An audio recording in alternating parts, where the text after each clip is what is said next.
আসসালামু আলাইকুম এভরিওয়ান। এখন রান্না করছি মলা মাছ বেগুন দিয়ে, তবে একটু ভিন্ন স্টাইলে। সবসময় একঘেয়েমি খাবার আমার ভালো লাগে না, তবে আমি নতুন নতুন রেসিপি অ্যাপ্লাই করতে ভীষণ ভালো লাগে।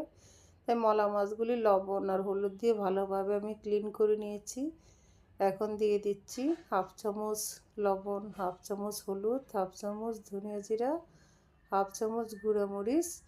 ভালোভাবে মাছটাকে আমি ম্যারিনেট করে ফেলবো। অন্যদিকে চিকন করে আমি বেগুন কেটে পানি দিয়ে ভিজিয়ে রেখেছি, যেহেতু বেগুন একটু কালচে কষ বের হয় সেই জন্য।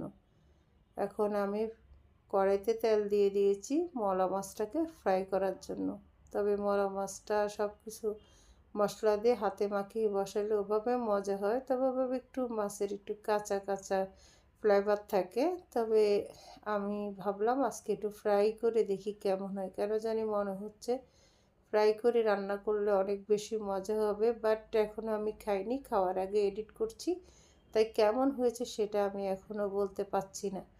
আমি কিন্তু সবগুলি মলা মাছ একসাথে দিইনি, তাহলে ক্রিস্পি ক্রিস্পি করা খুবই অসম্ভব।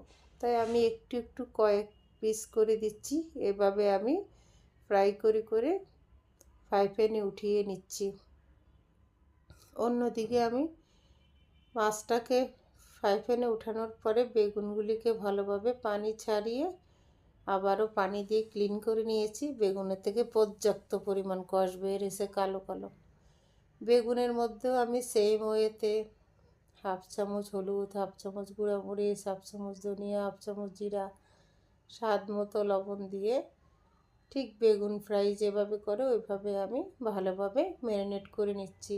ছোটো মাছটা যে স্টাইলে ফ্রাই করেছি সেম স্টাইলে আমি বেগুনটাকেও ফ্রাই করব।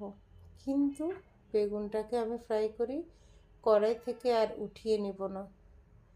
বেগুনটা ফ্রাই হয়ে গেলে সেখানে আমি দিয়ে দিব টমেটো ফালি। আজ বাসায় টমেটো ছিল না, তবে ফ্রোজিং করা 2 প্যাকেট টমেটো ছিল, সেটা আমি আগের থেকে নামিয়ে রেখেছিলাম। আদা পাকা কাঁচা টমেটো, এরকম টমেটো আরও বেশি মজা হয়। টমেটোটা দিয়ে দিয়েছি বেগুনের উপরে। এখন দিয়ে দিয়েছি অনেকগুলি পেঁয়াজ কুচি। পেঁয়াজটা আগে কুচি করে রেখেছিলাম। ছোটো মাছ যত বেশি পেঁয়াজ দেওয়া হয় তত বেশি চচ্চড়ি মজা হয়। তবে নর্থ বেঙ্গলের মানুষ চচ্চড়িকে বলে পুরপুরি। যাই হোক, এক দেশের বুলি এক দেশের গালি, কিংবা এক এক দেশের ভাষা এক এক রকম হওয়া এটাই স্বাভাবিক, তাই না? অস্বাভাবিক কিছু না। এখানে আমি একটু আদা, রসুন, পেঁয়াজ আমি একসাথে ব্লেন্ড করে